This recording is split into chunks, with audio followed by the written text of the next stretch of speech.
प्यारे बच्चों, आप सबको हमने जो पहले इसकी वीडियो बनाई थी फसलों का वर्गीकरण, उसमें हमने आपको बताया था पहले ऋतुओं के आधार पर वर्गीकरण, आर्थिक आधार पर वर्गीकरण, वानस्पतिक वर्गीकरण और जीवन चक्र के आधार पर वर्गीकरण। ठीक है। अब उसके बाद हम आपको इस वीडियो में बताएंगे फसलों के विशेष उपयोग के आधार पर वर्गीकरण। जितनी फसलें हैं उनका अपना एक एक विशेष उपयोग है, उस उपयोग के आधार पर इसका वर्गीकरण किया गया है। इसमें पहला है आपका हरी खाद की फसलें। पहले वर्गीकरण में हम देखेंगे हरी खाद की फसलें। ठीक है। ये फसलें इसमें बोई जाती हैं जब मृदा में उर्वरता की कमी हो जाती है और कार्बनिक पदार्थों की कमी हो जाती है, तो एक कार्बनिक पदार्थों के लिए बोई जाती है। ठीक है। इसमें क्या करते हैं, जैसे सनई हुआ, ढैंचा हुआ, लोबिया हुआ, बरसीम हुआ, ये जो दलहनी फसलें होती हैं इसको हम हरी खाद के लिए बोते हैं। इसको हम एक विशेष अवस्था में आने के बाद, यानी लगभग जैसे 45 दिन बाद बुआई के, हम खेत में पलट देते हैं और उसके बाद वे खेत के नीचे दब जाते हैं, तो वे सड़ करके मिट्टी को क्या करते हैं, कार्बनिक पदार्थ प्रदान करते हैं। अगला आपका है मृदा संरक्षी फसलें। ठीक है। मृदा संरक्षी फसलें, इसका तात्पर्य मृदा संरक्षी फसलें वे फसलें होती हैं जो मिट्टी के कटाव को रोकती हैं। ऐसी फसलें जमीन पर फैलती हुई आगे बढ़ती हैं। इसमें जैसे आपका हुआ बरसीम भी हुआ, मूंगफली हुआ, लोबिया हुआ, ये क्या करते हैं, मिट्टी को, भूमि को कवर कर लेती हैं और कवर करने के बाद जब बारिश होती है या अधिक तेज गति से वायु चलती है तो मिट्टी के कण क्या होते हैं, नहीं उड़ पाते हैं, एक स्थान दूसरे स्थान पर नहीं जा पाते। इस तरीके से मृदा का संरक्षण हो जाता है। ठीक है।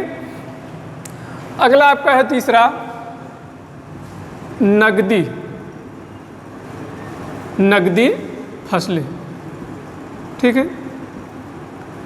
नगदी फसलें, इसको अंग्रेजी में कहते हैं कैश क्रॉप। ऐसी फसलें जिसे किसान बोने के बाद उसे तुरंत मार्केट में दे देता है और उससे अधिक मुद्रा प्राप्त करता है। ऐसी फसलें नगदी फसलें कहलाती हैं। जैसे आपका जूट हुआ, आलू हुआ, कपास हुआ, गन्ना, ये सब आपके जितने हैं सभी नगदी फसलों की श्रेणी में आएंगी। ठीक है। आगे आपका हम बताएंगे चौथी वर्गीकरण में क्या है आपका कीट आकर्षक फसलें। कीट आकर्षक फसलें। ठीक है। ऐसी फसलें कौन सी हैं, क्यों बोई जाती हैं? जैसा कि नाम से स्पष्ट है, कीट आकर्षक फसलें, ये फसलें मुख्य फसल के चारों तरफ बो दी जाती है कि जो कीट को क्या करेंगे, जो मुख्य फसल में जो विशेष कीट लगता है वही फसल कीट जो किनारे बोएंगे वह भी उसमें लगेगा। तो हम क्या करते हैं कि किनारे किनारे जब बो देते हैं, जो कीट आता है बाहरी खेत से या बाहर से आता है तो वह क्या किनारे वाली फसलों पर नुकसान पहुंचाता है और जो हमारे मुख्य फसल होती है वह क्या होती है, बच जाती है। और जो कीट आकर्षक फसलें होती हैं, इनके जो फ्लावर्स होते हैं काफ़ी चमकीले खूबसूरत होते हैं ताकि कीट उस पर ही आकर्षित हो। जैसे हम अगर कपास के किनारे किनारे भिंडी का फसल बोना, और भिंडी हमारे देखते हैं कीट आकर्षक फसल मानी जाएगी क्योंकि वह कपास की सुरक्षा के लिए बोई गई है। ठीक है। इसलिए आपका कीट आकर्षक फसल में हमने एक बो दिया गया, भिंडी को बो दिया। अगला आपका है पोषक फसलें। पांचवा आपका है पोषक फसलें।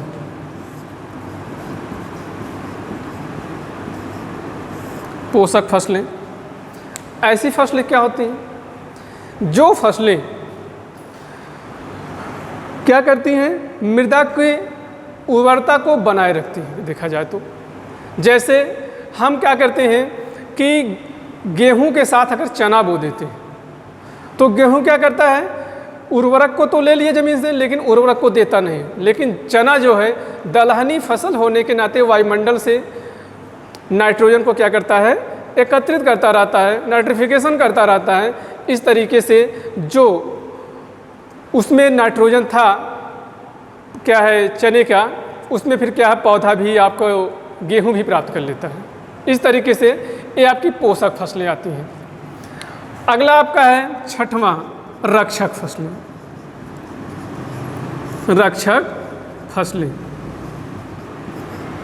रक्षक फसलें में क्या है, ऐसी फसलें जो खेत के चारों तरफ बोई जाती हैं, यानी किनारे किनारे पर, बॉर्डर पर, ठीक है, तो ये रक्षक फसलें कहलाती हैं। ऐसी फसलें जानवरों से या विशेष रूप से कोई भी जो उसको नुकसान पहुंचाता पहले उसको रक्षा करती हैं, ठीक है। जैसे हम अगर मक्का के किनारे किनारे बाजरा बो देते हैं, ज्वार बो देते हैं, तो ऐसे क्या है, जो कोई जानवर आएगा तो पहले तो बाजरे को नुकसान पहुंचाएगा, तो इस तरीके से हमारी मक्के की फसल बच जाती है।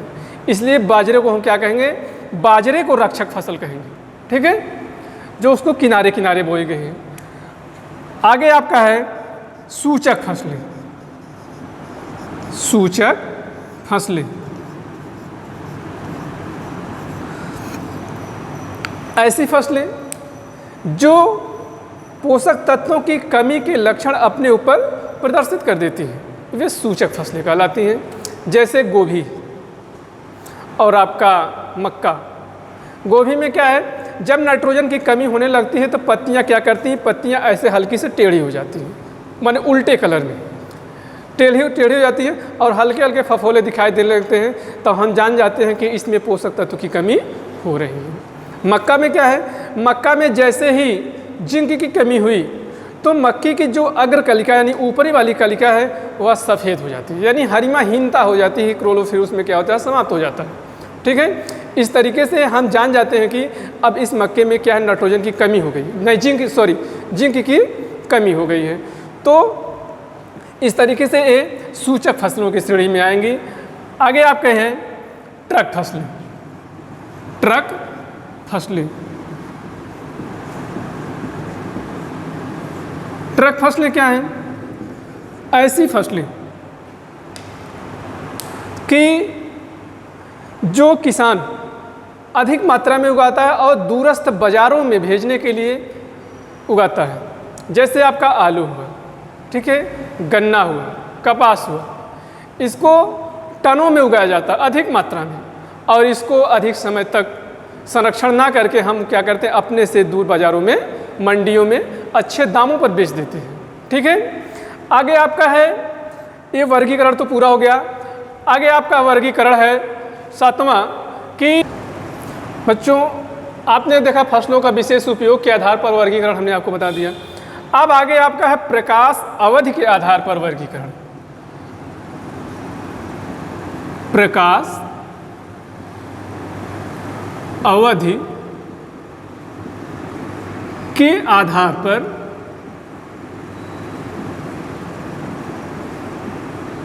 वर्गीकरण, ठीक है। इसमें हम देखेंगे कोई विशेष जो फसल है उसको कितने प्रकाश काल की आवश्यकता होती है। इसमें आपका पहला है अल्प दीप्तिकाल पौधे। अल्प दीप्ति काल, ठीक है। अल्प दीप्ति काल के इस वर्ग के जितने फसलें होंगी, इन फसलों के फलन एवं पुष्पन के लिए कम प्रकाश की आवश्यकता होती है, कम प्रकाश अवधि की आवश्यकता होती है, लगभग 8 घंटे, ठीक है। जैसे आपको हम बता दें, इसमें जो आपके जैसे धान हुआ, फिर ज्वार हुआ, अरहर हुआ, ये आपके अल्प दीप्तिकाल की श्रेणी में आएंगे, ठीक है। तो दूसरा आपका है दीर्घ दीप्तिकाल। दूसरा है आपका दीर्घ दीप्तिकाल के लिए, जैसा कि नाम से है दीर्घ मतलब ज़्यादा। दीर्घ में ऐसे वर्ग की फसलें जो फलन एवं पुष्पन के लिए 12 घंटे से अधिक प्रकाश काल की चाहती हैं, ऐसी फसलें दीर्घ दीप्तिकाल की श्रेणी में आती हैं। इसमें आपकी आएंगी गेहूं,